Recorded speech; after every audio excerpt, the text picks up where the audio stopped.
এবং আপনারা বিভিন্ন অঞ্চল থেকে আমাদের নেতারা যারা উপস্থিত হয়েছেন তাদের সকলকে সালাম নমস্কার জানিয়ে আমার বক্তব্য রাখছি। আজকে আমরা কমিটি ডিক্লেয়ার করার জন্য প্রত্যেক অঞ্চল থেকে আমাদের নেতাদেরকে ডেকেছিলাম। তার মধ্যে আপনারা যারা উপস্থিত হয়েছেন প্রায় সব অঞ্চল থেকে এখানে উপস্থিত হয়েছেন, কিন্তু আশা ছিল যে আরো হয়তো সংখ্যাটার মধ্যে কিছু নেতৃত্ব আরো আসবেন, কিছু নেতৃত্বরা বাইরে আছেন, অসুবিধায় আছেন। তাও আমাদের প্রত্যেক অঞ্চল থেকেই কিন্তু নেতারা উপস্থিত হয়েছেন, তার জন্য আপনাদের সকলকে ধন্যবাদ জানাই। আজকে আমরা কোনো জনসভা করতে যাইনি, কোনো জনগণকে আমরা নিয়ে কোনো প্রোগ্রাম ডাকিনি, কিন্তু নেতৃত্বদেরকে নিয়ে আজকে সভাটা ছিল। তার উদ্দেশ্য আপনাদের সামনে আমাদের ব্লক প্রেসিডেন্ট সাহেব বলেছেন যে আমরা যে আমাদের গোয়ালপুকুর 2 ব্লক কংগ্রেস কমিটি তার প্রেসিডেন্ট হিসাবে দায়িত্ব ছিল মাস্টার মুস্তাফা সাহেবের, কিন্তু দুর্ভাগ্য কি মাস্টার মুস্তাফা সাহেব মাঝপথে আমাদেরকে ছেড়ে আমাদের দলের সঙ্গে বিশ্বাসঘাতক করে উনি তৃণমূল দলে নাম লিখিয়েছেন। সেই তৃণমূল দলে নাম লেখাবার কারণে পার্টির যে গঠনতন্ত্র আছে সেই গঠনতন্ত্র অনুযায়ী যখন প্রেসিডেন্ট থাকে না তখন সমস্ত কমিটি ডিসলভ হয়ে যায়। সেই জন্য বর্তমানে আমাদের কোনো কমিটি ছিল না। তারপরে আমরা আপনাদের কাছ থেকে আলোচনা করে আমরা এখানে ব্লক কমিটি গঠন করি এবং আমরা ব্লকের দায়িত্ব আমাদের অ্যাডভোকেট একরামুল সাহেবকে আমরা প্রেসিডেন্ট হিসাবে দায়িত্ব দিই। সেখানে ব্লক কমিটি হয়েছে, এক্সিকিউটিভ কমিটি হয়েছে। সেই কমিটির আলোচনার মধ্যে দিয়ে আমরা অঞ্চল গঠন করার কাজগুলো আরম্ভ করেছিলাম। সেইভাবে আপনাদের কাছ থেকে প্রত্যেকটা অঞ্চল থেকে একটা করে তালিকা নেওয়া হয়েছে। আপনারা সেই তালিকাগুলো পার্টির কাছে জমা দিয়েছেন। সেই তালিকাগুলোকে নিয়ে এখন ওই তালিকার মধ্যে থেকেই আপনাদের প্রত্যেকটা অঞ্চলের অঞ্চল প্রেসিডেন্ট তৈরি করা হচ্ছে এবং যে অঞ্চল প্রেসিডেন্ট হবে তার নাম এখানে আমরা ডিক্লেয়ার করব। অঞ্চল প্রেসিডেন্ট এবং কিছু ভাইস প্রেসিডেন্ট, জেনারেল সেক্রেটারি, কিন্তু যাদের নাম ডিক্লেয়ার হবে তারাই শুধু কমিটিতে থাকবেন এটা নয়। এই কমিটির নাম ডিক্লেয়ার করার পরে প্রত্যেক অঞ্চলে এই কজনের দায়িত্ব দেওয়া হলো পার্টির থেকে। এরা আবার নিজের অঞ্চল কমিটির যে তালিকাটা আছে সেই তালিকার যারা সদস্য আছেন তাদেরকে নিয়ে মিটিং করে অঞ্চলে সেখানে পুরো অঞ্চলের এক্সিকিউটিভ কমিটি তারা তৈরি করবে এবং সেখানে আরো কিছু সেক্রেটারিয়েট হবে, কিছু সেক্রেটারি মেম্বার হবেন পার্টির, যারা অঞ্চল পরিচালনা করবেন। সেইভাবে একটা কমিটি তৈরি করার দায়িত্ব আপনাদেরকে দেওয়া হবে। আজকে এইগুলো করার দরকার কেন? কেন কি পরিস্থিতি এমন জায়গায় চলে যাচ্ছে আমাদের পশ্চিমবাংলার রাজনীতিগতভাবে আমরা আজকে মানুষের যে গণতান্ত্রিক অধিকার, আমাদের যে সংবিধান আমাদেরকে অধিকার দিচ্ছে সেই অধিকার কাড়িয়ে নেওয়ার একটা চক্রান্ত হচ্ছে বিজেপির তরফ থেকে। বিজেপির আপনারা ডেলি শুনছেন বিজেপি সংবিধান বিরুদ্ধে চক্রান্ত করছে, সংবিধান আমাদের কাড়িয়ে নেওয়ার চেষ্টা করছে, আমাদের সংবিধান পরিবর্তন করার চেষ্টা করছে, সাংবিধানিক অধিকার আমাদের জনগণের হাত থেকে কাড়িয়ে নিচ্ছে। এইসব কথা তো আপনারা সবাই শুনছেন, কিন্তু সংবিধান কাড়িয়ে নিলে কি কি হতে পারে? সংবিধান কাড়িয়ে নিলে আপনার ভোট দেওয়ার অধিকার থাকবে না। সংবিধান কাড়িয়ে নিলে আপনি যে ভারতের নাগরিক হিসাবে যে সকল সরকারের যে সুবিধা পাওয়ার আপনার অধিকার আছে সেই অধিকার থেকে আপনি বঞ্চিত হবেন, আপনার গণতন্ত্র থাকবে না। এটা কখন হবে? যখন সংবিধান থাকবে না বা সংবিধান পরিবর্তন হবে। কিন্তু আজকে পশ্চিমবাংলার মানুষ বিজেপি সংবিধান পরিবর্তন করতে চাইছে যাতে এইগুলো ঘটনা ঘটাতে পারে। কিন্তু আপনারা কোনোদিন ভেবে দেখেছেন বিজেপি সংবিধান পরিবর্তন করলে যা যা ঘটনা ঘটবে সেইগুলো আজকে পশ্চিমবাংলায় মমতার সরকার সংবিধান থাকার সত্ত্বেও আমাদের সেই অধিকারগুলো কাড়িয়ে দিচ্ছে। আজকে আপনার ভোট দেওয়ার অধিকার কাড়িয়ে নেওয়া হয়েছে, আজকে আপনার গণতন্ত্র নাই, আপনার ভারতের নাগরিক হিসাবে যে সকল অধিকার আপনাদের আছে সেই অধিকার থেকে আপনাদেরকে বঞ্চিত করে দেওয়া হচ্ছে। আপনার অধিকার কাড়িয়ে নেওয়া হচ্ছে গুন্ডার মাধ্যমে, পুলিশের মাধ্যমে, প্রশাসনের মাধ্যমে। সাধারণ গরিব মানুষের, সাধারণ চাষি, সাধারণ ব্যবসায়ী যারা করছেন পশ্চিমবাংলায়, তাদের যেটা অধিকার, সেই অধিকার থেকে তারা রক্ষা পাচ্ছে না। আজকে তাদের কাছ থেকে তোলাবাজি, একজন সাধারণ চাষি যদি ধান বিক্রি করতে যায় তার কাছ থেকে 10 কেজি করে ধান নিয়ে নেওয়া হয়। আজকে সাধারণ ব্যবসায়ী যদি ভালো ব্যবসা হয় তাকে তোলাবাজি দিতে হচ্ছে। এইটাই তো হচ্ছে গণতান্ত্রিক অধিকার আমাদের খনন হচ্ছে, অধিকার আমাদের কাড়িয়ে নেওয়া হচ্ছে। এটা বিজেপি সংবিধান পাল্টালে হবে, আর তৃণমূল সংবিধান না পাল্টিয়ে সেই কাজটা করছে। আমাদের শত্রু শুধু বিজেপি নয়, আমাদের শত্রু তৃণমূল আর বিজেপি, দুটোই এখন আমাদের শত্রু আছে। পশ্চিমবাংলার ক্ষেত্রে আপনাকে যদি নিজের অধিকার রক্ষা করতে হয় তাহলে তৃণমূলের সঙ্গে লড়াই করতে হবে, আর দেশের মধ্যে যদি নাগরিকের অধিকার রক্ষা করতে হয় তাহলে বিজেপির সঙ্গে লড়াই করতে হবে। এই দুটো শক্তির সঙ্গে লড়াই করার জন্য একমাত্র শক্তি আজকে সারা দেশের মধ্যে যে মাথা তুলে লড়াই করার সাহস দেখিয়ে পথে মানুষকে না পাওয়ার কাজ করছে, মানুষকে সঙ্গে নিয়ে রাস্তায় লড়াই করছে, সেই দল হচ্ছে আজকে কংগ্রেস। এই কংগ্রেস আজকে কেউ বলে কংগ্রেস দুর্বল, কেউ বলে কংগ্রেস ভালো, কেউ বলে কংগ্রেস খারাপ। কংগ্রেস খারাপ না কংগ্রেস ভালো না কংগ্রেস দুর্বল, সেটা আলোচনার বিষয় হতে পারে, কিন্তু আজকে কংগ্রেসের ছাড়া অন্য কোনো বিকল্প ভারতবর্ষে নয়। এটা তো সবাই মানেন। আজকে যদি বিজেপির সঙ্গে লড়াই করতে হয় তো বিকল্প হচ্ছে কংগ্রেস।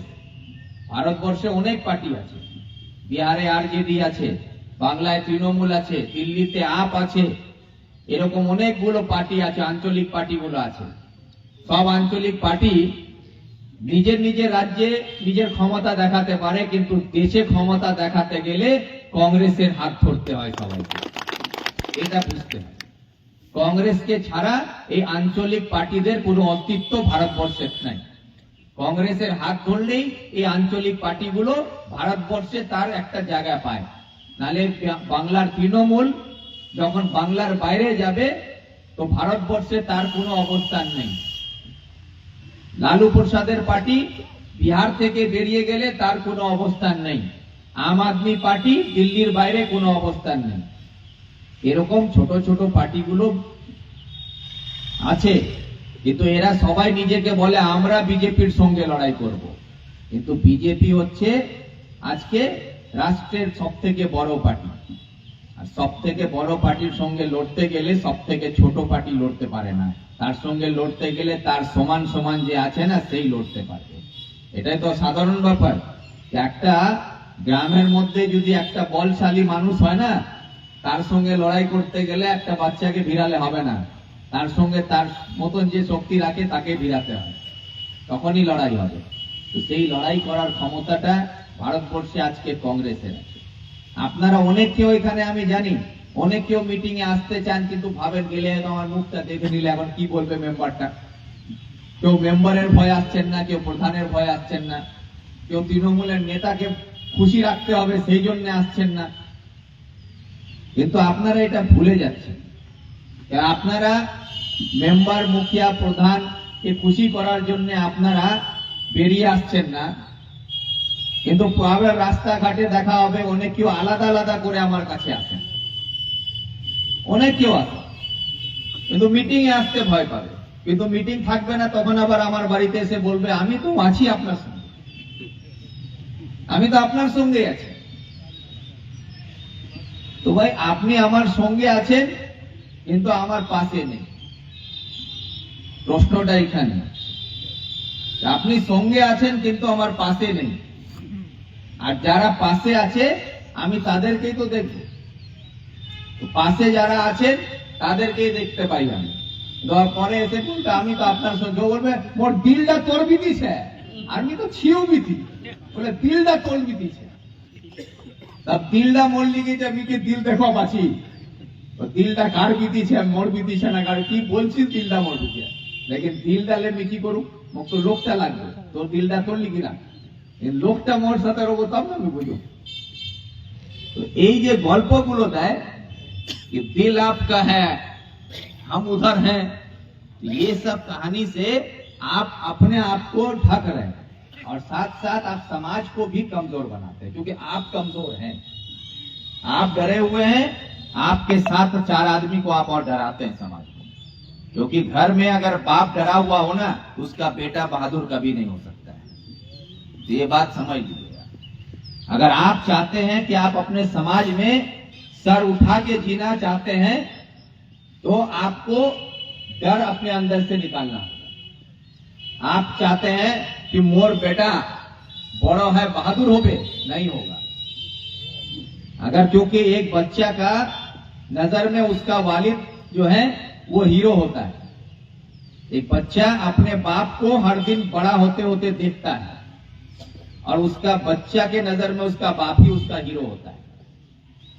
जो बच्चा अपने बाप को देखता है कि मेरा बाप डरा हुआ है, सहमा हुआ है, बुराई होता है तो घर में चुपचाप बैठा रहता है, गलत होता है तो बोलता है कि चुपचाप मारे रहो, कुछ नहीं बोलवा हो, नाइंसाफी होता है तो उसके खिलाफ खड़ा नहीं होता है। जब बच्चा आपको इसी तरह से देखते देखते बड़ा होता है ना, तो वो आपको देख के ही वो सीख लेता है कि डर के जीना होगा। और कल बड़ा होगा, 6 फुट का लंबा चौड़ा आदमी बन जाएगा, तो आप चाहिएगा मोर बेटा जवान से आप वहां हिम्मत से बहादुर बनेगा, नहीं बनेगा। वो 6 फुट का लंबा चौड़ा भी हो जाएगा ना, तो वो गिदर ही रहेगा। इसलिए अगर आप चाहते हैं कि आपका बच्चा सर उठा के समाज में जिए, बेखौफ बेबाक होकर समाज में अपने हक के साथ लड़के अपना हक लेके जीना सीख ले, तो उसके लिए आपको सर उठा के जीना सीखना होगा। अगर आप सर उठा के जीना नहीं सीखते हैं, तो आपको कोई हक नहीं बनता है कि आप कल अपने बच्चों से ये उम्मीद करें कि आपका बच्चा समाज में गलत के खिलाफ खड़ा होगा। क्योंकि आप कभी खड़े नहीं हुए तो कल आपका बच्चा भी कभी खड़ा नहीं होगा। और जुल्म और जालिम का सितम इसी तरह बढ़ता रहेगा। जिस तरह आप खामोशी से सहते रहे, उसी तरह कल आपका बच्चा, कल उसका बच्चा का बच्चा चलता रहेगा। और मुट्ठी पर ये गुंडा बदमाश लोग आप और हम पर समाज में हुकूमत करता है। तो अगर इसको रोकना है तो आपको हमको एक होना होगा, एकजुट होकर लड़ना होगा। आप लोग डर जाते हैं, घबरा जाते हैं कि सरकार उसका है, पंचायत उसका, समिति उसका, जिला उसका, मंत्री मुख्यमंत्री सब उसका है, हम लोग क्या करेंगे। अरे आपको कुछ करने का जरूरत नहीं। आप चाहे सरकार किसी का भी है, वामफ्रंट का सरकार था, कांग्रेस का सरकार था, तृणमूल का सरकार है, कल हो सकता है किसी और का सरकार होगा। सरकार बदलते रहे, एमएलए, एमपी, प्रधान, पंचायत सब बदलता है, लेकिन आपका हालात में क्या बदलाव आ रहा है? आपके हालात में कोई बदलाव है? वामफ्रंट का सरकार था, कांग्रेस का सरकार था, तृणमूल का सरकार है, हालात में बदलाव का है? बद से बदतर हालात हो रहे हैं। आज आप लोगों को स्कूल चाहिए, कॉलेज चाहिए, या फिर अपने इलाके में अच्छा इलाज चाहिए, आज उसके लिए कोई आवाज नहीं उठता है। आज हमारा इस इलाके में हर मोहल्ले का में, हर गली में एक एक प्राइवेट नर्सिंग होम खोल दिया जा रहा है। आप कालीबाड़ी में जाइए, 10 नर्सिंग होम कालीबाड़ी में खुल गया। आप कानकी चले जाइए, प्राइवेट नर्सिंग होम वहां खुला हुआ भरा हुआ है। आप सुरजापुर चले जाइए, वहां आपको प्राइवेट नर्सिंग होम मिलेगा। आप गोर्रा चले जाइए, वहां प्राइवेट नर्सिंग होम है। आप चले जाइए समस्तपुर में, वहां नर्सिंग होम खुल रहा है। आज आपका हर एक छोटा छोटा चौक पे, बाजार में, एक एक घर में नर्सिंग होम खोल के बैठा जा रहा है। क्यों? क्योंकि सरकार आपको इलाज नहीं दे पा रहा है। और जिस प्राइवेट नर्सिंग होम के इलाज के लिए हम लोग दौड़ते हैं, क्योंकि हमारे पास कोई रास्ता नहीं है, कुछ बीमारी हुआ, रात बिरात कहाँ जाएंगे, जल्दी से नजदीक में जाए वहां लेके चलो। वहां पर जाइए तो कोई डॉक्टर नहीं है। डॉक्टर आएगा किशनगंज से, वो तब आपका इलाज होगा। नर्सिंग होम में यहाँ पर आपको भर्ती करा के सलाइन चढ़ाने का काम करने के लिए बहुत सब डॉक्टर है, जो सलाइन चढ़ा के आपको रख देगा। फिर वो फोन करेगा, हाँ मुर्गा फंसे गए, चलो बस। वो ये नहीं बोलेगा पेशेंट आया है डॉक्टर साहब, मुर्गा है आप लोग उसके लिए। अब आप लोग को यहाँ पर बुलाया जाएगा, डॉक्टर साहब आएगा हलाल करने के लिए। वो आएगा यहाँ पर, आके आप लोगों को इलाज के नाम पर लूट के ले जाता है, बिना किसी जानकारी के। बहुत सारा ऐसा डॉक्टर जिसके पास सर्जरी करने का लाइसेंस नहीं है, वो डॉक्टर आके यहाँ पर ऑपरेशन करके जाता है। आप लोगों को उससे कोई फर्क नहीं पड़ता है। जो डॉक्टर आपका पेट काट रहा है, जो डॉक्टर आपका मरीज का पेट चीर रहा है, ऑपरेशन कर रहा है, क्या वो डॉक्टर को लाइसेंस है कि वो सर्जरी करेगा? जिसके पास सर्जरी करने का लाइसेंस नहीं है वो डॉक्टर आके यहाँ पर ऑपरेशन करके चला जाता है, और जब मर जाता है तो फिर वो पकड़ द करके नर्सिंग होम वाला फिर 50,000 टका राखे ले, 25,000 टका राखे ले, तो मौत का सौदा पैसों पर कर लिया जाता है। लेकिन उसके ये जो हालात पैदा हो रहा है, ये सब हालात पैदा करने वाला ये सरकार है। आज अगर आपको यहाँ हॉस्पिटल में इलाज देता, आज यहाँ पर डॉक्टर हो, यहाँ पर दवा हो, यहाँ पर आपका सर्जरी का इंतजाम हो, यहाँ पर सीजर का इंतजाम हो, तो ये सब हालात पैदा नहीं। लेकिन इसके लिए कोई टीएमसी का तरफ से कोई नेता नहीं बोलेगा।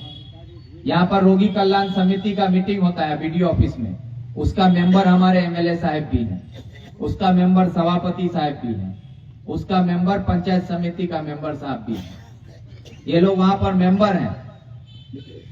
कोई आज तक ये सवाल नहीं उठाता है कि हमारा यहाँ पर डॉक्टर क्यों नहीं है। हमारा चकलिया का डॉक्टर को इटाहार में अपॉइंटमेंट देके रखा गया है। डॉक्टर का पोस्टिंग है चकलिया में और वो डॉक्टर ड्यूटी करता है इटाहार में, तो ये देखेगा कौन? ये चकलिया हॉस्पिटल में डॉक्टर का अपॉइंटमेंट है, लेकिन वो डॉक्टर जाके नौकरी करता है इटाहार में, तो ये काम कौन देखेगा? रोगी कल्याण समिति का मेंबर एमएलए साहब है, तो क्या एमएलए साहब नहीं देख रहे हैं कि हमारा चकलिया का डॉक्टर क्यों नहीं है? और अगर है तो कहाँ है? जब वो पता चलता है कि इटाहार में, तो वो डॉक्टर इटाहार में क्या कर रहा है? उसको यहाँ होना चाहिए, यहाँ नहीं है। हमारे इलाके में लोगों को इलाज नहीं मिल रहा है। ये सब सवाल, लेकिन ये सब सवाल आज आदमी भूल गया। आज ना आदमी को इलाज का सवाल करता है। आज हमारा यहाँ पर आप जाइए, चकलिया में नदी के किनारे में बड़ा बिल्डिंग बना हुआ, उसको चकलिया गर्ल्स हाई स्कूल बनाया गया था। 500 से ज्यादा लड़कियां वहां पर एडमिशन ली, 500 से ज्यादा स्टूडेंट था वहां पर। लेकिन आज टीचर नहीं होने के वजह से 500 का 500 बच्चा स्कूल छोड़ के चला गया। आज वो स्कूल को सरकारी तौर पर वो स्कूल बंद कर दिया जा रहा है। उससे आप लोगों को कोई फर्क नहीं पड़ता है। इस मामले ये सब बात आप लोग नहीं सोचेंगे। स्कूल बंद हो गया, हॉस्पिटल में इलाज नहीं है, किसान का फसल का कीमत नहीं है, मजदूरों का रोजगार नहीं है। हमारा इलाके का हजारों नौजवान रोजगार के लिए दिल्ली, पंजाब, हरियाणा में जाके वहां रोजगार खोज रहा है। अपने इलाके में उसके पास रोजगार नहीं है। पढ़ा लिखा नौजवानों के पास नौकरी नहीं है, स्कूल में टीचर नहीं है, किताब नहीं है। इससे आप लोगों को कोई फर्क नहीं पड़ता। जब तक नेता लोग आप लोग इस सब चीज पर नहीं सोचिएगा तो पब्लिक कहां से सोचेगा? ये जो बुनियादी जरूरत है उस पर अगर गौर नहीं कीजिएगा तो फिर आने वाले कल में हमारा इलाके में जो बच्चा जाहिल है उसकी तादाद बढ़ते जाएगी। आज सिरसी हाई मदरसा में 5,500 बच्चा पढ़ता है। 5,500 बच्चा सिरसी मदरसा में, और सिरसी मदरसा में टीचर कितना है? 16 आदमी। 16 मास्टर 5,500 बच्चा को पढ़ाता है। बच्चा तो आप ही का पढ़ता है ना, इसी इलाके का है, हम ही लोगों का है। तो 16 मास्टर 5,500 बच्चा को पढ़ाता है। वही हाल चकलिया हाई स्कूल का देख लीजिए, वही हाल तरियाल हाई स्कूल का है, वही हाल आपका हर स्कूल का है। टीचर नहीं है लेकिन हजारों की तादाद में बच्चा लोग, जबकि कानून है कि 35:1, 35:1, 35 बच्चा में एक मास्टर देना होगा सरकार को। तो 35 बच्चा पर अगर एक मास्टर दे तो 5,000 बच्चा अगर है तो कितना मास्टर होगा उस यहाँ? लेकिन 16 मास्टर को देके 5,000 5,500 बच्चा को पढ़ाया जा रहा है, तो बच्चा पढ़ेगा क्या? और हमारा तृणमूल का नेता लोग आके माइक पकड़ के रब्बानी साहब बोलते हैं कि अभी तो दीदी के वजह से, दीदी के वजह से हमारे इलाके में अब डॉक्टर बनता है। बस तो भाई डॉक्टर बनता है, इंजीनियर बनता है, ये कहानी सुनाने में बहुत अच्छा लगता है। लेकिन आप लोग हमको एक मिसाल दिखा दीजिए पूरे इलाके में, अपने गांव, बस्ती, समाज में, कि आपका गांव का कोई बच्चा आपका इलाके का स्कूल में पढ़ के डॉक्टर बन गया, चकलिया हाई स्कूल में पढ़ के यहां से इंटर पास किया हो और वो जाके मेडिकल कर रहा है। मनोरा हाई स्कूल से इंटर पास करके कोई बच्चा इंजीनियर बना हो, कोई बच्चा आपका सुरजापुर स्कूल से पढ़ के मेडिकल में चांस पाया हो, इंजीनियरिंग कर रहा हो, दिखा दीजिए, नहीं मिलेगा। डॉक्टर बन के वही बच्चा हमारे इलाके में आ रहा है जिसके वालिद के पास पैसा है, जो अपने बच्चे को बाहर पढ़ा रहा है। जिसका बच्चा बाहर पढ़ता है वहां पर वो साइंस लेके पढ़ता है स्कूल में, वहां साइंस में वो 10th कर रहा है, 12 पास कर रहा है साइंस लेके, उसके बाद जाके मेडिकल में चांस पा रहा है, तो वो जाके फिर डॉक्टर का चांस पाता है तो मेडिकल करके डॉक्टर बन के आता है। लेकिन हमारा चकलिया स्कूल का बच्चा के पास पढ़ने के लिए साइंस है नहीं, तो हमारा चकलिया स्कूल का बच्चा ना इंजीनियर बन पाएगा ना डॉक्टर बन पाएगा। हमारे पास किसी भी स्कूल में साइंस नहीं है, तो जब हमारे यहाँ पर साइंस है नहीं तो हमारा बच्चा डॉक्टर इंजीनियर कैसे बनेगा भाई। और रब्बानी साहब आके कहानी सुनाता है कि अब तो हमारे इलाके में दीदी के बदौलत डॉक्टर बनता है हमारा बच्चा। अरे तो डॉक्टर तुम्हारा बच्चा बनता है, तुम्हारे पास पैसा है, तुम बाहर पढ़ाते हो, चकलिया स्कूल में अपना बेटी को पढ़ाओ और यहाँ से डॉक्टर बनाओ, तब मान लेंगे तुमको। बनाओ अपनी बेटी को जाके यहाँ, वो नहीं है। लेकिन न चकलिया स्कूल में डॉक्टर बनेगा, न सिरसी में बनेगा, न कानकी में बनेगा, न सुरजापुर में बनेगा। लेकिन नेता लोग कहानी सुनाएगा और हम लोग ताली बजाएंगे। सच को समझिए, हम वो आप लोगों को झूठा कहानी गोल गोल बात नहीं बोलते, हम वही बोलते हैं जो आपकी जिंदगी पर असर डालता है। आप लोग ये नहीं समझते, आप लोग हाँ फलनार तो बेटा डॉक्टर बनेगे। अरे फलनार बेटा पोड़िल कुंटे उड़ा देख पहले, फलनार बेटा चकलिया स्कूल नहीं पढ़े, फलनार बेटा इठे नहीं पढ़े, फलनार बेटा छोटो से जाए भारत पढ़िल, उठे से साइंस ले पढ़िए डॉक्टर बने हुए है। तो आज बोलते कि हाँ तरियालेर छोड़ा डॉक्टर बने। अरे तरियालेर छोड़ा डॉक्टर बनी है, इधर गर्वेर बात हुआ पर है। लेकिन तरियाल का बच्चा जो डॉक्टर बना है वो हमारे तरियाल स्कूल से पढ़ के नहीं बना, ये सच्चाई है, इस बात को समझिए। तो इससे ये सब चीज को कौन समझाएगा। आप लोगों को अभी सब घर में एक ही बात चलता है, बोले कुछ नहीं और ममता तो टाका दीछे, ममता राशन दीछे, लक्ष्मी भंडार, रूपोश्री, कन्याश्री, ये श्री वो श्री ये दे रही है, इसी से आप सब खुश हैं, हमारी माँ बहन लोग खुश है।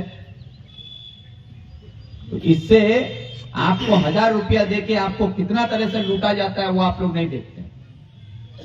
1000 रुपया देने के बदले में आपको आपका बिजली का पैसा बढ़ गया, आपका बिजली का बिल बढ़ा दिया गया, आपका बीज का दाम बढ़ा दिया गया, आपका महंगाई बढ़ा दिया गया, आपके बच्चों का मुस्तकबिल से में पढ़ने लिखने का रास्ता बंद कर दिया गया। आप लोगों को एक मिसाल देते हैं, वामफ्रंट के वक्त में जो लोग बड़ा बुजुर्ग हैं, मेरा चचा लोग हैं, तो आप लोगों को याद होगा कि वामफ्रंट जीआर देता था, जीआर मिलता था उस टाइम। अभी का नौजवान सबको पता नहीं होगा, हम भी नहीं देखे, लेकिन जीआर मिलता था। जीआर क्या था कि उस वक्त हम लोग के इलाके में लोगों के पास खाने का तक लाला पड़ा हुआ था, तो सरकार लोगों को जीआर के नाम पर अनाज देके जिंदा रखने का काम करता था। और जब सरकार ये देखा कि अनाज देके सिर्फ जिंदा रखा जा सकता है, इनके हाथ में रोजगार देना होगा, तब वामफ्रंट की सरकार में भूमि बंटन का आंदोलन हुआ, जमीन बांटा गया, जमींदारों से जमीन छीन के गरीबों में जमीन बांटा गया, ताकि हर आदमी के पास जमीन हो, वो खेती करके खा सके। उसके लिए उसको जमीन दिया गया। खेती करने के लिए लोगों के पास पैसा नहीं था, तो सरकार के तरफ से बैल दिया जाता था। सरकार बैल भी दिया है, वामफ्रंट के टाइम में बैल दिया गया है ताकि आप हल जोत सकें। तो सरकार आपको हल जोतने का भी इंतजाम कर दिया, ताकि आप अनाज उगा के अपना परिवार का पेट पाल सकें। उसके साथ साथ आपके बच्चों को तालीम से जोड़ने के लिए प्राइमरी स्कूल बनाया गया, आपके बच्चों के लिए जूनियर हाई स्कूल बनाया गया, हाई स्कूल बनाया गया, एमएसके बनाया गया, एसएसके बनाया गया, आंगनवाड़ी सेंटर बनाया गया। ये सारा चीज भी साथ साथ किया गया, ताकि पहले आदमी को जिंदा रखने का काम किया गया, जब जिंदा बचाने के बाद उसको रोजगार से जोड़ा गया, रोजगार के साथ तालीम से जोड़ा गया, हेल्थ से जोड़ा गया, हर एक चीज से आपको तरक्की की तरफ लाया गया। जो आज इंसान को तरक्की की तरफ ले जाने के लिए जरूरी है, वो सारा काम किया गया। तो आपको उस टाइम जो जरूरत था वो करके यहां तक लाया गया। अगर वामफ्रंट सरकार भी आज का तृणमूल की तरह होता, बात को समझिएगा कि वामफ्रंट सरकार में भी अगर आज के तृणमूल की तरह सोचा होता कि सिर्फ हम 1000 रुपये लक्ष्मी भंडार दे रहे हैं और मास्टर नहीं देंगे, हमको स्कूल नहीं चाहिए, बच्चों का किताब नहीं चाहिए, हमको हॉस्पिटल में डॉक्टर नहीं देना है, सिर्फ 1000 रुपया दो, फ्री का राशन दो, तो आज अगर वही हाल वामफ्रंट करता कि सिर्फ जीआर बांटता, आपको जिंदा रखता, आज स्कूल नहीं देता, आपको रास्ता नहीं देता, आपको पीने के लिए पानी नहीं देता, आपको सेहत के लिए हॉस्पिटल नहीं देता, तो आज आपका हालत क्या रहता? आज आपका हालत क्या रहता? ये कभी सोचे? तब आपका क्या हालत रहता? लेकिन आज आपको जीआर के साथ साथ आपको स्कूल भी दिया, आपको हॉस्पिटल भी दिया, आपको रास्ता भी दिया, हर चीज सरकार करते हुए यहां तक लाया। और आज ममता की सरकार में आपको फिर वही जीआर वाला हालत में ले जाके खड़ा कर देगा कि आपको सिर्फ 1000 रुपया का लक्ष्मी भंडार, साइकिल और रूपोश्री, कन्याश्री के नाम पर फ्री का कुछ राशन ये देके आपका स्कूल, आपका आने वाला कल आपसे छीन लिया जा रहा है। आपका इलाज अच्छा नहीं होगा और आज हॉस्पिटल में डॉक्टर नहीं है, आपके स्कूल में मास्टर नहीं है, बच्चों के लिए किताब नहीं है, तो कल आपका बच्चा क्या करेगा? वही 1000 रुपया का ही मोहताज बन के रह जाएगा। वही फ्री का राशन खाने के लिए आप जैसे लाइन में लगते हैं, कल आपका बच्चा भी झोला लेकर लाइन में खड़ा रहेगा। उससे ज्यादा तरक्की और कुछ नहीं होगा। अगर आपको इस हालात को बदलना है ना, तो आपको आज आपको लड़ने के लिए तैयार होना होगा।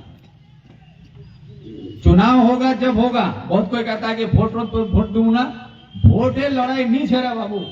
हम वोट का लालची आदमी नहीं है। हमको वोट का सियासत चुनाव के 1 महीना के लिए होता है और 60 महीना के लिए सरकार बनता है। 1 महीना आप चुनाव में जिसको खुशी हो उसको वोट दीजिए।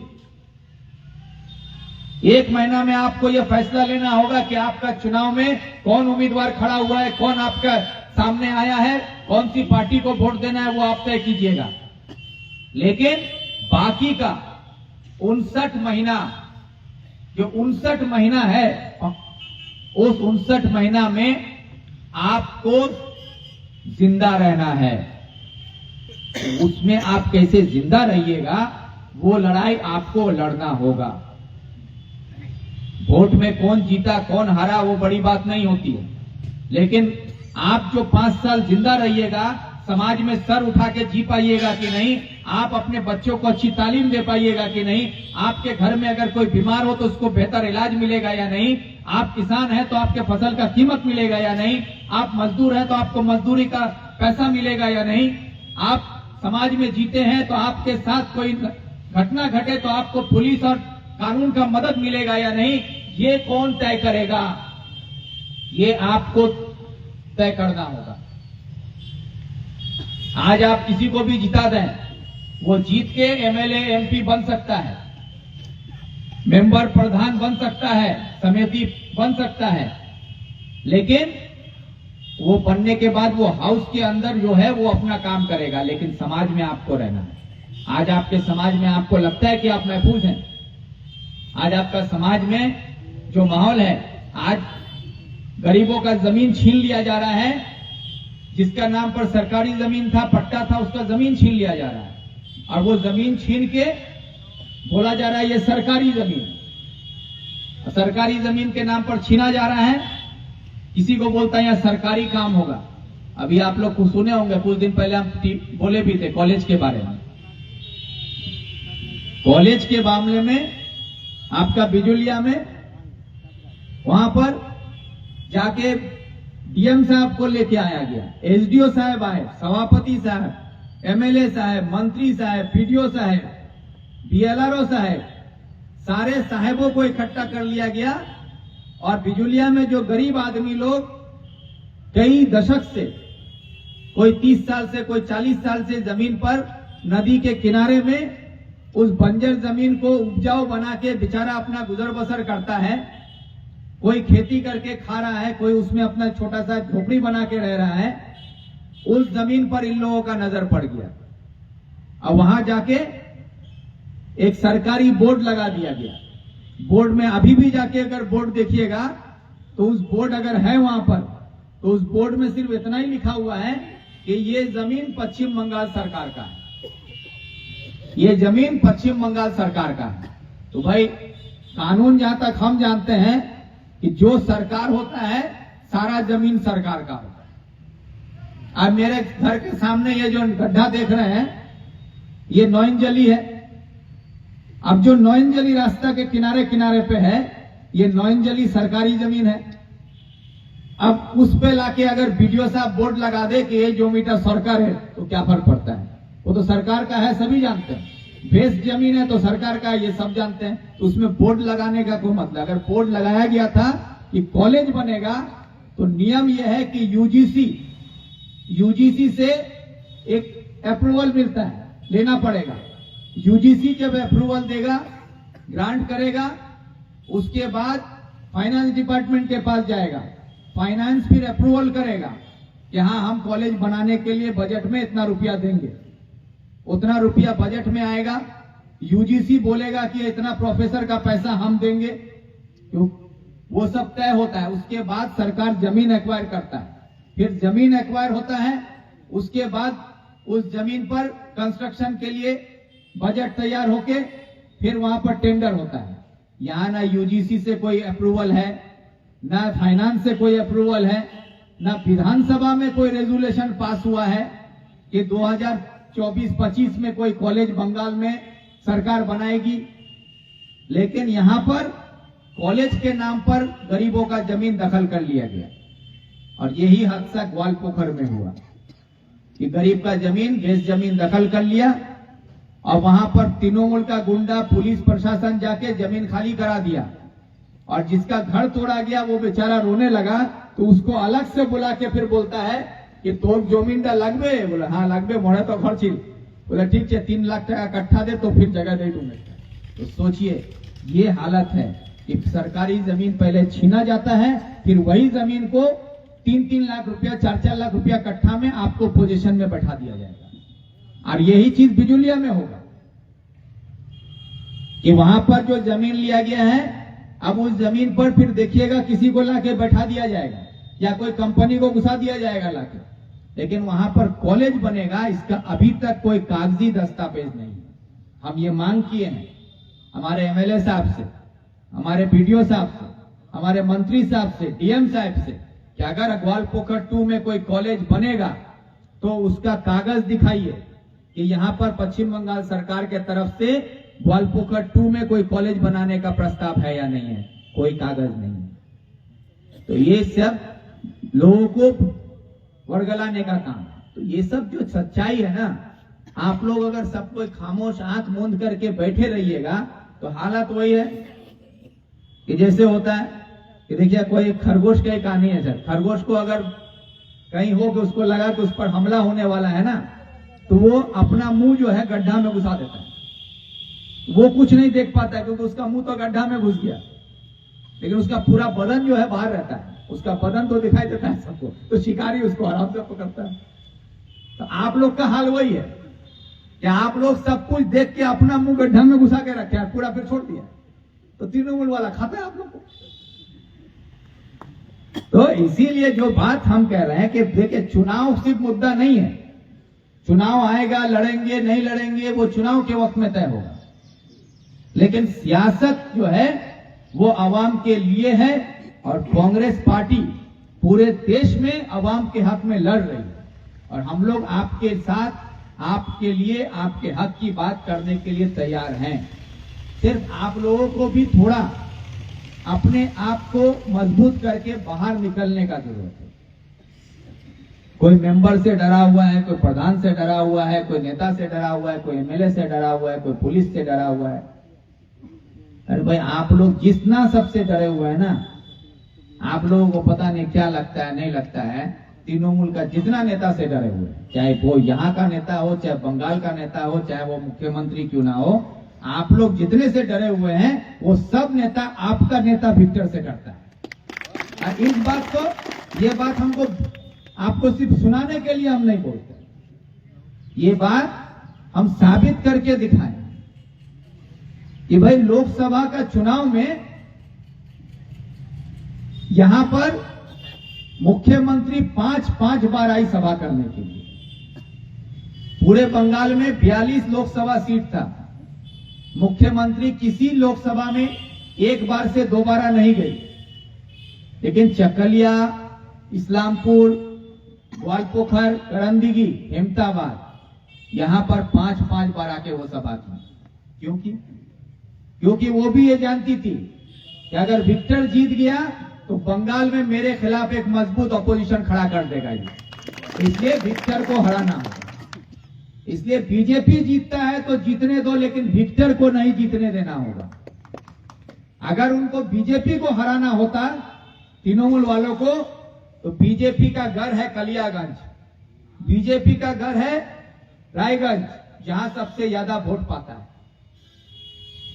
ममता बनर्जी बीजेपी के खिलाफ कलियागंज में एक भी सभा करने क्यों नहीं गई? तृणमूल का कोई नेता कलियागंज नहीं गया, तृणमूल का कोई भी सभा रायगंज में नहीं हुआ। जहां जहां मुसलमान का आबादी ज्यादा है, वहीं पर आकर ममता बनर्जी वोट को बांटने का काम की। ये तृणमूल के तरफ मुसलमान को बांटो, विक्टर का तरफ जो जाएगा उसको काट के लाओ। वही हाल हो गया शोले फिल्म वाला, कि आधे इधर जाओ आधे उधर जाओ, बाकी मेरे पीछे आओ। तो आधे चले गए, बाकी लेके बीजेपी चला गया। तो ये जो है टीएमसी जो ये कहती है ना कि विक्टर वोट कटवा है, विक्टर को वोट देने के वजह से बीजेपी जीत गया, तो ये सवाल आप लोग को करता है जब तो जवाब दिया कीजिए कि अगर विक्टर के वजह से टीएमसी हार गया और बीजेपी जीत गया, ये रोना रोता है, तो 2019 में देवोश्री चौधरी क्यों जीती थी? उस टाइम तो विक्टर खड़ा नहीं हुआ था, तब देवोश्री चौधरी क्यों जीती थी? और अगर ममता बनर्जी को इतना ही पता था कि विक्टर के वजह से बीजेपी जीत जाएगा या विक्टर के वजह से ममता बनर्जी हार जाएगी, तो जब ममता बनर्जी को दिल्ली में जाके राहुल गांधी का ही हाथ पकड़ना था, तो फिर विक्टर को यहां पर सीट छोड़ देती। कि इंडिया जोट में ही न गई तुम। तो जब इंडिया जोट का उम्मीदवार विक्टर यहां पर था और तुम जीत नहीं सकती थी, तो फिर यहां पर विक्टर को हराने में क्यों लगी तुम? क्यों? तो उसका मकसद यह था कि इंडिया जोट हो या ना हो, लेकिन बंगाल में विक्टर नहीं होना चाहिए। तो आप लोगों को जो ये लगता है कि पावर में आज तृणमूल है, पंचायत उसका, समिति उसका, जिला उसका, सब कुछ उसका है, तो सब कुछ वही लोग करेगा। ममता बनर्जी मुसलमान की दर्द में है, मुसलमान है, तो मुसलमान, अगर आप लोग को लगता है कि ममता बनर्जी मुसलमान की नेता है, तो एक मिसाल देते हैं। 2 साल, 2.5 साल या 3 साल पहले तक ममता बनर्जी का भाषण उठा के देख लीजिए, तो भाषण देने के बाद क्या बोलती थी? माशाल्लाह, इंशाल्लाह, बिस्मिल्लाह, अल्हम्दुलिल्लाह बोलती थी कि नहीं बोलती थी? हर भाषण के खत्म होने के बाद इंशाल्लाह, माशाल्लाह, अल्हम्दुलिल्लाह, बिस्मिल्लाह पढ़ती थी। उसको ये पता नहीं था कि इंशाल्लाह कब बोलना चाहिए, माशाल्लाह कब बोलना चाहिए, लेकिन वो बोलती थी। क्योंकि उस टाइम मुसलमानों को बेवकूफ बना के अपना झोली में भरना था उसको। और आज ममता बनर्जी का भाषण सुनिएगा तो आप बोलती है, आमी तो ब्राह्मण, आमी पूजो करी, आमी चंडी पाठ करी। आप बोलती है माँ दुर्गा, माँ काली, माँ सरस्वती, बोलती है कि नहीं? क्यों? क्योंकि आपको समझ गई है कि माशाल्लाह, इंशाल्लाह, बिस्मिल्लाह करके सब मुसलमान को हम बेवकूफ बना चुके हैं। आप जो हिंदू लोग उधर हो गया बीजेपी का, उसका कुछ बेवकूफ बना के लाना होगा। इसीलिए आप उसको याद आया कि वो ब्राह्मण है। इतना दिन वो मुसलमान थी, अब उसको याद आ गया कि हम ब्राह्मण हैं। आमी पूजो करी, आमी चंडी पाठ करी, এখন माँ काली, माँ सरस्वती, माँ दुर्गा के मने करी। तो ये जो है ना ये मुसलमान है ना ये हिंदू है, ये लोग सत्ता का पुजारी है। ठीक वही हाल है मोदी का। मोदी जो आपको देख के बहुत सब हिंदू लोग कहता है कि तो और राम का अवतार है, राम जी आए हैं ना, ये राम जी आए हैं ना कुछ। राम का दर्जा बहुत ऊपर है। मोदी आपको बोलता था कि 15 लाख रुपए आएंगे, 2 करोड़ नौकरी देगा, तो भाई हम बोलते हैं कि अगर वो हिंदू का नेता है तो 15 लाख रुपया करके देश का जितना हिंदू आदमी है सबको दे दो ना, एक भी मुसलमान को मत दो, एक भी मुसलमान को मत दो। हमारा चकलिया में जितना हिंदू आदमी है सबको 15 लाख रुपया करके दे दो। हमारा यहाँ 2 करोड़ नौकरी दोगे बोले थे, तो जितना हिंदू भाई लोग बेरोजगार है तो सब हिंदू भाई लोग को नौकरी दो, मुसलमान को एक भी नौकरी मत दो। कर दो अगर हिंदू का नेता हो। ना वो हिंदू को पैसा देगा ना हिंदू को नौकरी देगा, लेकिन हिंदू का वोट चाहिए उसको। उसी तरह ममता को चाहिए। तो ये लोग जो है ममता मोदी एक है, इस बात को समझिएगा। क्योंकि अगर फिर एक मिसाल देखना चाहें तो अभी आपके यहाँ प्रधानमंत्री आवास योजना का नाम सबको सुने, उसी का नाम बदल के ममता बनर्जी बंगाल में बंगला आवास योजना कर दिया। अभी बंगला आवास योजना का घर आया है। अभी मेंबर लोग 10-10 हजार रुपया करके मांग रहा होगा आप लोग से। तो ये जो बंगला आवास योजना है, आप लोग उसका लिस्ट उठाइए और लिस्ट उठा के देखिए कि 100 घर में 99-95 घर, कहीं पर 90-95 घर अभी सिर्फ एसटी और एससी के लिए जा रहा है। जनरल को, ओबीसी को घर 100 में 4 घर, 5 घर, 7 घर से ज्यादा नहीं मिल रहा है। क्यों? जबकि ममता बनर्जी तो मुसलमान का नेता है, सर पे घूमटा रखती है, बिस्मिल्लाह इंशाल्लाह माशाल्लाह पढ़ती है, तो मोर्चा चाला भूचिल, यही असली मुसलमान, असली मुसलमान ममता बनर्जी बनी हुई थी। तो आज आपको एक भी गांव में आप लिस्ट उठा के देख लीजिए, 100 घर आया है तो 95% घर आपका जो है शेड्यूल ट्राइब और शेड्यूल ट्राइब में चला गया, शेड्यूल कास्ट शेड्यूल ट्राइब में गया। क्यों? तो जनरल कास्ट के लिए क्यों नहीं गया? क्योंकि अभी उन लोगों को सामने इलेक्शन में हिंदू का वोट लेना है, इसीलिए अभी हिंदू लोगों के लिए कर रहे हैं। मुसलमान का वोट तो बक्सा में बंद हो गया है, मुसलमान जाएगा कहाँ? जैसे वोट आएगा बोले ए भूतोच्च मोदी, आप लोग बोले बाप रे मोदी चले वाले तो मोट तो सबसे ममता वोट दे। तो मोदी का भूत देखा के ममता वोट लेती है, आप लोग डर के वोट दीजिएगा। लेकिन उस डर के आड़ में वो वही काम कर रही है जो आरएसएस करता है। आपको डरा के वो वही काम कर रही है जो आरएसएस उसको कहता है। बीजेपी का अगर आज सबसे बड़ा एजेंट कोई है तो बंगाल में ममता बनर्जी, जिसको बीजेपी भी सरकार में रख के बंगाल में दाखिल होने का पूरा रास्ता बना लिया। नहीं तो बंगाल में ममता बनर्जी से पहले बीजेपी का कदम रखने का भी जगह नहीं था। आज बीजेपी ममता बनर्जी को सिंगूर आंदोलन में नंदीग्राम में मदद करके, आरएसएस उसको मदद किया, आज उसको सरकार तक पहुंचा दिया। आज उसी सरकार में बैठा के आज आरएसएस बीजेपी पूरे बंगाल में अपना संगठन फैला लिया। ये बात आप लोग को समझ में नहीं आता, लेकिन आप लोग को दिखाया जाएगा वही हरा हरा गांधी जी 1000 रुपया फ्री का राशन। इससे थोड़ा बाहर निकल के लड़िए। इसी के लिए आप लोगों से मेरा ये अपील है कि जो संगठन को मजबूत करने की जो बात हम लोग कर रहे हैं, तो आज हमारे पास जो कमेटी है उस कमेटी में हम लोग निजामपुर 2 और सुरजापुर 1 ये 2 पंचायत का आज हम लोग कमेटी डिक्लेयर नहीं कर पाएंगे, क्योंकि सुरजापुर 1 और निजामपुर 2 का हम लोग के पास अभी तक लिस्ट मुकम्मल तौर पर नहीं आया। सुरजापुर 1 लाके दिया, लेकिन अभी मिला है, तो इतना टाइम ने पहले दिया नहीं, इसलिए तैयार नहीं कर पाए।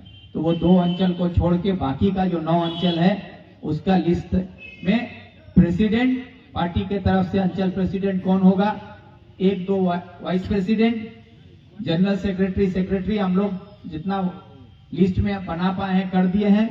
बाकी अंचल कमेटी का जो मीटिंग होगा उसमें जो प्रेसिडेंट आज यहां से डिक्लेयर होके जाएंगे, उस प्रेसिडेंट के जरिए वहां पर अंचल कमेटी मीटिंग की जाएगी और उस मीटिंग में बाकी पूरा अंचल कमेटी का एग्जीक्यूटिव कमेटी वहां पर फॉर्मेशन कर लिया जाएगा। उसमें और भी एग्जीक्यूटिव मेंबर उसमें ऐड किया जाएगा, जरूरत पड़ा तो सेक्रेटरी ऐड किया जाएगा, जरूरत पड़ा तो वाइस प्रेसिडेंट ऐड किया जाएगा। तो ये कह के आप लोगों के सामने कमेटी डिक्लेयर करने के लिए हमारे ब्लॉक प्रेसिडेंट साहब यहाँ पर हैं, वो अंचल का कमेटी आप लोग के सामने डिक्लेयर करेंगे। यही कहकर हम अपनी बात को यहाँ खत्म करते हुए सिर्फ आप लोगों से इतना कहना चाहते हैं कि आप लोग हिम्मत मत हारिए। कि आप लोगों को ये लगता है कि सरकार में नहीं है तो हम लोग का कुछ नहीं है, पंचायत समिति जिला कुछ भी नहीं है हमारे पास। लेकिन इतना याद रखिए कि हम कल ग्वालपोखर में मीटिंग किए थे, कल या परसों ग्वालपोखर में भी हमारा जिला परिषद चला गया, पंचायत समिति चला गया, कहीं और भी कोई चला जाएगा, चकलिया का भी कुछ मेंबर भाग गया, कुछ और कहीं का मेंबर भाग जाएगा। तो भाई आप इतना याद रखिएगा कि सारा पंचायत का मेंबर, समिति मेंबर, जिला का सारा मेंबर को अगर इकट्ठा कर दीजिएगा ना, तो उसका तादाद 300 से भी कम है, 300 से भी कम है। जितना आदमी अभी हम लोग यहाँ बैठे हुए हैं, इसका आधा भी नहीं है उसका तादाद। तो ये समझिए कि हम इसलिए वहां बोले थे कि रब्बानी साहब को लगता है कि अगर मेंबर समिति को लेके राजनीति करना है तो आप 300 पंचायत समिति मेंबर जितना भी है, आप सबको अपने गोद में बैठा लो। हम लोग आवाम को लेकर, हाथ में कांग्रेस का झंडा लेकर आपके खिलाफ लड़ाई पर रहेंगे। तो अगर ये ताकत हम लोग वहां दिखा सकते हैं तो यहां भी कर सकते हैं। मेंबर बनाए हैं आप, समिति बनाए हैं आप, जिला बनाए हैं आप। तो आज अगर वो कोई आपको धोखा देके जाता है तो आपको घबराने की जरूरत नहीं है। वो गया है, वो 5 साल के लिए वहां जाके जो भी करना चाहता है, लूट के खाना चाहता है ना, तो वो 5 साल का ही है। 5 साल के बाद वो आपके बीच में समाज में खड़ा होने के लायक भी नहीं रहेगा। इसलिए आपको इकट्ठा रहना होगा। कोई जो मेंबर साहब वो कुछ करे दिवे मेंबर के पास भी कुछ नहीं है। मेंबर क्या करेगा? मेंबर अपना खाने से पेट नहीं भर रहा है, वो आपको खिलाएगा। सब मेंबर अपना खाने में लगा हुआ जो भाग रहा है। तो भागा हुआ मेंबर पर भरोसा करने का जरूरत नहीं है। जो है वो आपका हथियार है, वही आपकी ताकत है। जो आपके साथ है उसके साथ हमको लड़ना होगा, वही हमारे सामने खड़ा होगा और उसी को सामने रखकर हम लोग लड़ेंगे। इसलिए आपसे मेरा ये अपील है कि डर और इसका मजबूरी का कोई बात नहीं। हम लोग हैं और ये कमेटी बनने के बाद अब हम लोग अंचल मीटिंग शुरू करेंगे। हर अंचल में हम लोगों का सभा होगा। अंचल से हम लोग बूथ कमेटी में जाएंगे और अब आने वाले कल में हमारा यहाँ जो बीएलआर ऑफिस में जो धांधली चल रहा है कि दिन में जमीन आपका, रात में जमीन किसी और का, ये दिन में जमीन मेरा, रात में किसी और का, ये धांधली करने के लिए जो दलाली किया जा रहा है बीएलआर ऑफिस में और पुलिस में या बीडीओ ऑफिस में, इन सब के दरवाजे पर अब हम लोग दस्तक देना शुरू करेंगे। आप और हम सब मिलकर हजारों की काफिले के साथ जब इकट्ठा होंगे तो यकीन मानिए यही बीएलआर ऑफिस जो आज वहां पर बैठकर टीएमसी की दलाली करता है और थाना में बैठकर पुलिस वाला आज वहां पर एमएलए साहब का चमचागिरी करता है या बैठकर बीडीओ वहां पर सरकार का गुलामी करता है, ऐसे दलाल और गुलामों के खिलाफ हम लोग जब मुहिम खोलेंगे और सड़कों पर जब हमारा झंडा लहराएगा और एक ही नारा होगा वंदे मातरम का और इनकलाब के साथ जब हम लोग इकट्ठा होंगे तो यकीन मानिएगा कि जो दलाल बैठा हुआ है ये दलाल भी कांपेगा और ये गुलाम भी कांपेगा। और ये रब्बानी साहब हो चाहे मंत्री साहब या एमएलए साहब या सरकार में बैठी ममता बनर्जी, जब आप सच और इंसाफ की लड़ाई पर उतर जाइएगा ना तो ये पुलिस प्रशासन हो या हुकूमत हो, वो आपके सामने घुटना टेकेगी। और ये घुटना टेकवाना कैसे होता है वो बात हम लोग को अच्छे से आता है, क्योंकि भाई पहले भी हम ऑपोजिशन में ही हैं। मेरे वालिद साहब को आप लोग सरकार में देखे, मेरा चचा को सरकार में देखे। हम आपके साथ विरोधी में ही लड़ रहे हैं और विरोधी में रह के हम सरकार को विधानसभा में भी घुटना टेकवाते थे और यहाँ पर भी घुटना टेकवाते हैं। तो आप लोग सिर्फ साथ रहिए और यकीन रखिए कि आप कमजोर नहीं हैं। आपके साथ हमारी पूरी टीम है, कांग्रेस पार्टी है, आपके साथ हम लोग हैं, आपके साथ विक्टर है। ये बात रखिएगा। बस यही कहकर हम अपनी बात खत्म करते हैं। सभापति साहब आपके सामने हमारा कमेटी डिक्लेयर करेंगे और जिसका नाम डिक्लेयर होगा कमेटी में अंचल का, तो आप लोग जो भी हो बड़े मेहरबानी से वहीं पर खड़े हो जाइएगा या सामने आ जाइएगा, खड़े भी हो जाए, वहीं पर खड़े हो जाइएगा अपना सब एक जाएगा।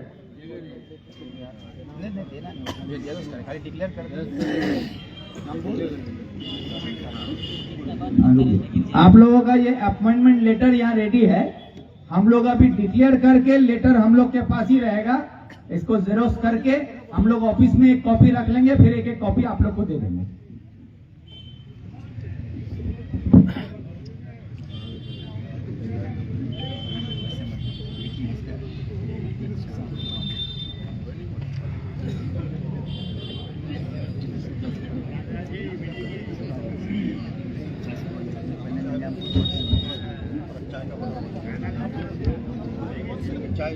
आप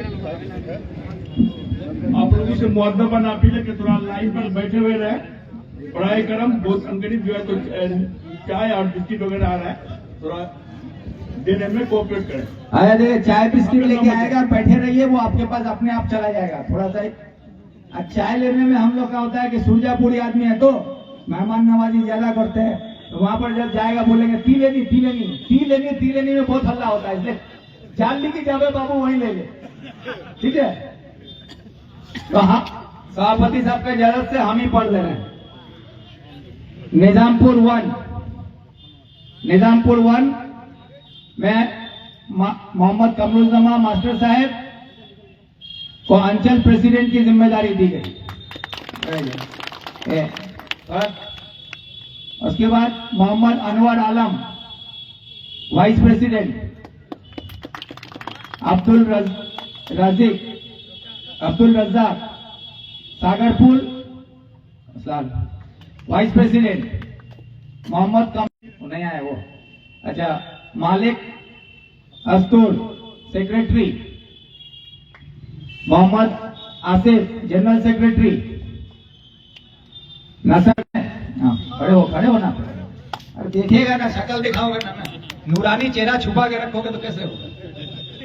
नसर गनी सेक्रेटरी, मोहम्मद फरहान सेक्रेटरी, भैया निशिंदरा, अब्दुल कयूम अंकल सेक्रेटरी। ये निजामपुर वन में हुआ। अब ये निजामपुर वन का जो अभी नाम दिया गया है, इसी तरह हर अंचल का बोला जाएगा।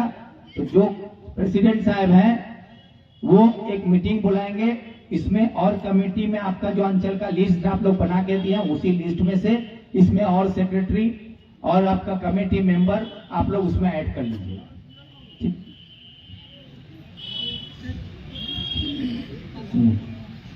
ये शाहपुर वन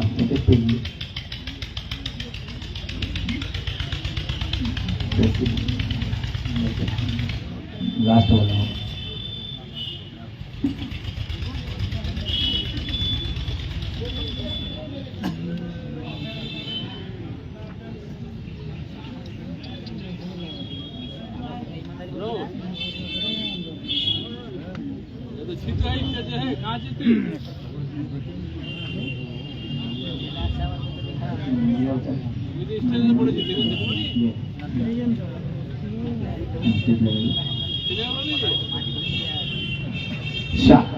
शाहपुर वन मोहम्मद नन्हे आलम बाबू प्रेसिडेंट। नन्हे कहाँ है? ठीक है।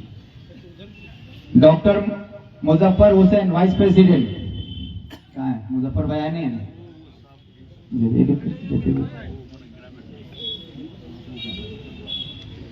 जनाब महबूब आलम सेक्रेटरी, मुजफ्फर हुसैन धुमागर सेक्रेटरी, मोहम्मद कासिमुद्दीन उर्फ कालू जनरल सेक्रेटरी,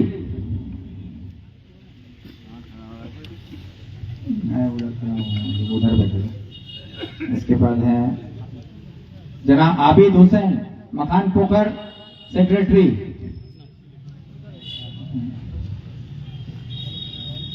जनाब नौशाद आलम बड़ा शाहपुर वाइस प्रेसिडेंट,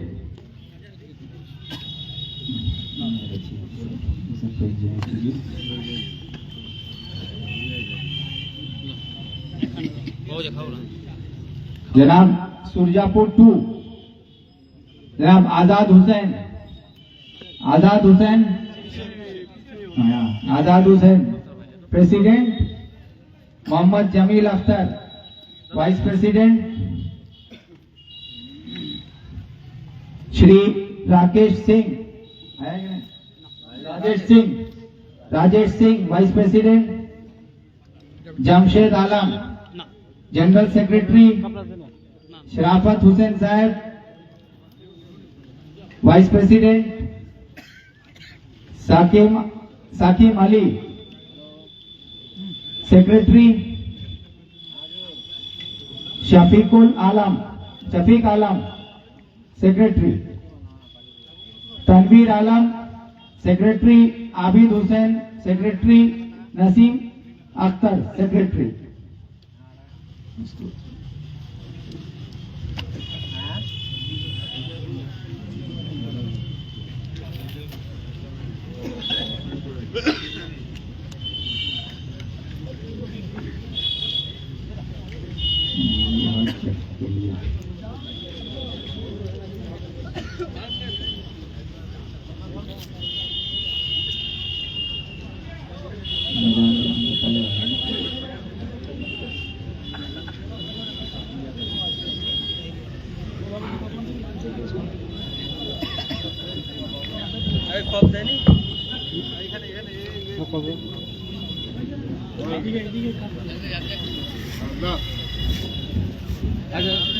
चाकुलिया जनाब निजामुद्दीन बालीगुड़ा चाकुलिया अंचल प्रेसिडेंट के तौर पर चुना गया। का निजाम कहाँ है? जनाब तैमूर हक वाइस प्रेसिडेंट, तैमूर साहब वाइस प्रेसिडेंट। जनाब अताउर रहमान साहब वाइस प्रेसिडेंट, अताउर रहमान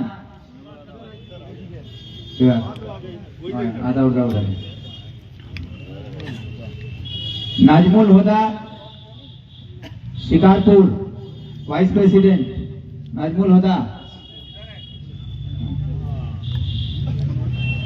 जनाब हयात अली गेरवा सेक्रेटरी। हाकिम नहीं है, इसको रख दीजिए, इसको रख।